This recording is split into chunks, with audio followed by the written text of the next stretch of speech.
Hey guys, welcome to my Geek Rant.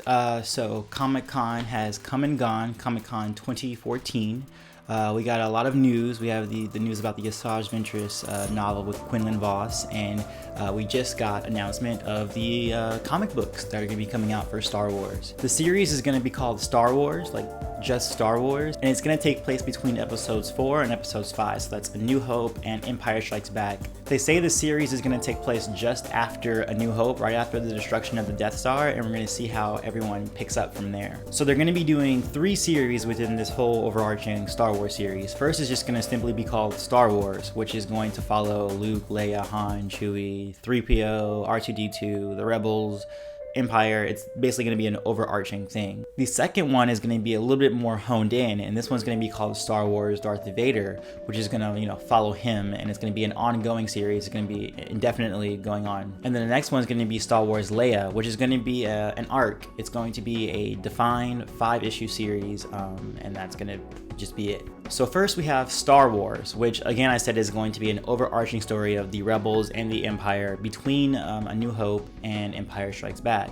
It's going to be released in January 2015, so it's right around the corner. It's going to be written by Jason Aaron, who did a lot of stuff from Marvel with the Wolverine series that started in 2002. It's also going to be written by John Cassidy, who did a lot of X-Men stuff for Marvel as well. In their interviews, they specifically said that they want this to feel a lot like the movie. So from that, I think they mean they want the whole ragtag group thing. They want it to feel like it's not perfect. Like the Rebels are, they defeated the Death Star, sure, but they had this big celebration, but they still aren't, a cohesive unit yet, and they still have a lot of struggles to be able to keep fighting the Empire. I mean, they destroyed the Empire's biggest project, but they still haven't defeated the Empire. They also said that the events in this comic series is going to be mostly driven by Luke, who knows that he's special because he did this great thing destroying the Death Star, but it's sort of similar to Heir to the Jedi, where he doesn't have a master anymore. He doesn't know what to do. He doesn't know where to go from here.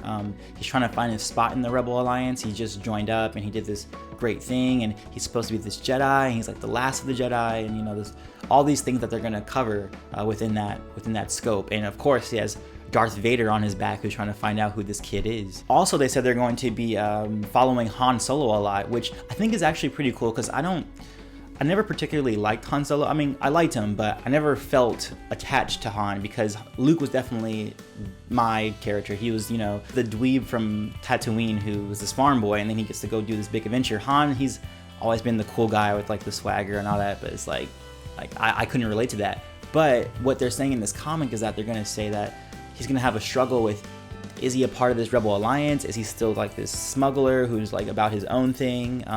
Obviously, like in Empire Strikes Back, he's still there. He hasn't paid off his debt to Jabba. He's still helping the Rebels, and he's staying with them. It's like he's fighting a purpose with the Rebels, versus where he never had a purpose before, or he had a purpose but he didn't have a defined purpose for his overall life. So I think that's going to be pretty interesting, especially for someone like me who isn't especially into Han Solo. They also established that they're going to be using characters definitely from Empire Strikes Back and Return of the Jedi, but also they said they might bring some characters from the prequels, so that'll be pretty cool. Also, because I forgot to mention, this is part of the new canon. It's going to be part of the overarching canon, so anything that they are doing now holds the same amount of gravity as the movies do, or the Clone Wars series. So the things that they show up with this, it'll be good, because it'll make the galaxy feel more attached. So yeah, I think this is going to be a really interesting series. It's definitely one that I'm going to read and I'm going to be interested in.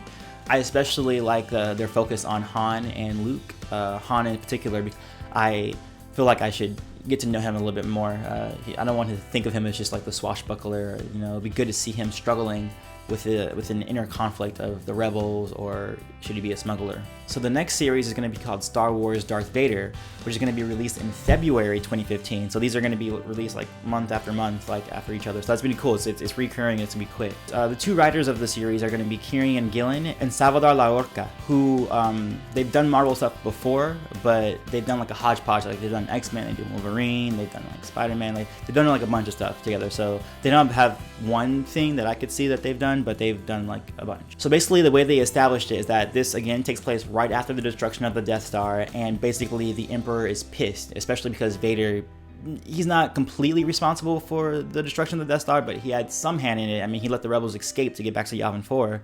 So, Vader and the Emperor have some animosity to deal with, which I think will be really interesting and makes it seem more of a real world, because we can see that there's, you know, real consequences for letting a Death Star being destroyed. Also, it's been brought to my attention that Darth Vader was not at his prime during the Jedi Purge, but he was in his prime during Return of the Jedi. And in this interview, they actually established that there's a key difference between a New Hope Vader and Empire Vader. If we see a New Hope, he's kind of like Tarkin's lapdog. In Empire, he's like, you know, choking people left and right. So I think during the series, we're going to see how he goes from being like a lapdog to establishing even more respect, like he did probably at the beginning of the Clone Wars or at the beginning of the Galactic Empire. So I think it's going to be interesting to see his retooling and see how he can establish his presence in the galaxy again. Also, they said that we're going to see not just him in the Empire, like in what he's doing within the Empire, but also what he's going to be doing in the underbelly of the galaxy. Like we see in the Empire that he knows all these bounty hunters, and he seems like he knows them personally. So we're going to get an establishment of how he has these relationships with Boba Fett and all these other, you know, bounty hunters. Another plot point that they touched on was that he's going to be just searching for Luke, because he knows that the name of this person is Luke Skywalker. He knows that when after it's blown up and the rebels, you know, say, oh, Luke Skywalker's our savior. I actually didn't think about this, but we never have gotten a reveal from Vader that Luke is his son. Like we know that, like, there was a big reveal in Empire and he says that, you know, I'm your father, but we never saw him. We never saw him actually say, like,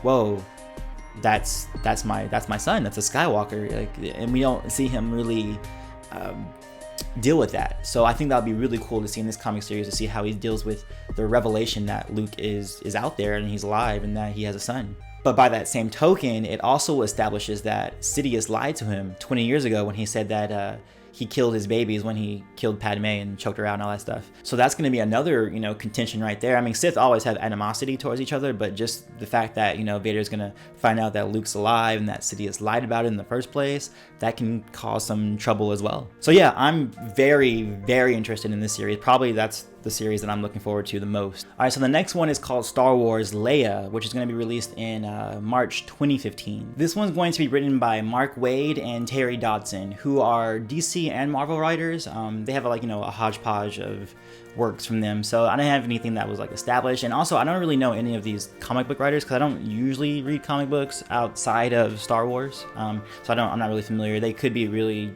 famous writers and I have no idea who they are. So this one is again going to take place right after A New Hope, so we're going to establish where Leia is. So after the high of the destruction of the Death Star, like, you know, wanes down, and they still have to get down to business about, you know, how are they going to continue fighting the Empire, we're going to get a sense of where Leia's headspace is, especially when her whole freaking planet got destroyed.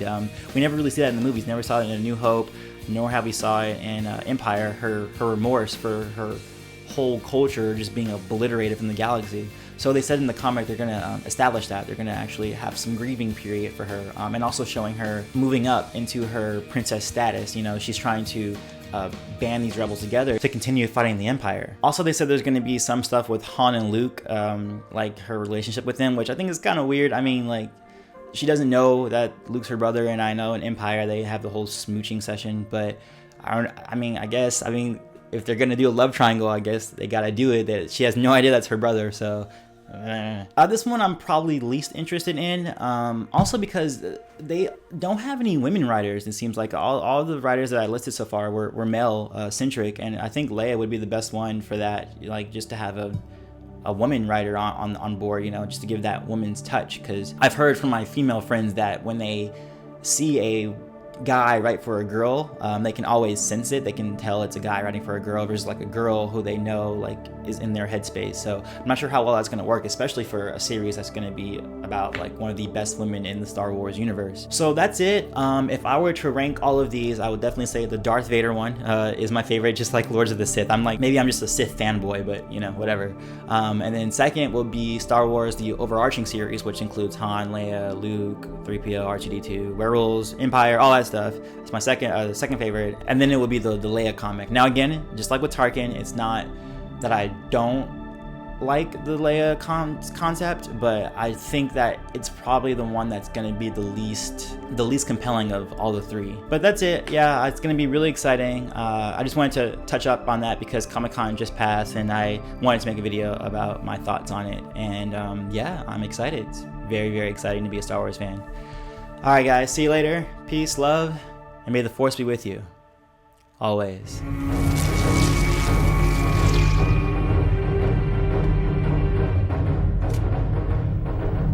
The device is still offline. I believe it will be Galen who would attack first with his Force Lightning, testing Anakin's ability.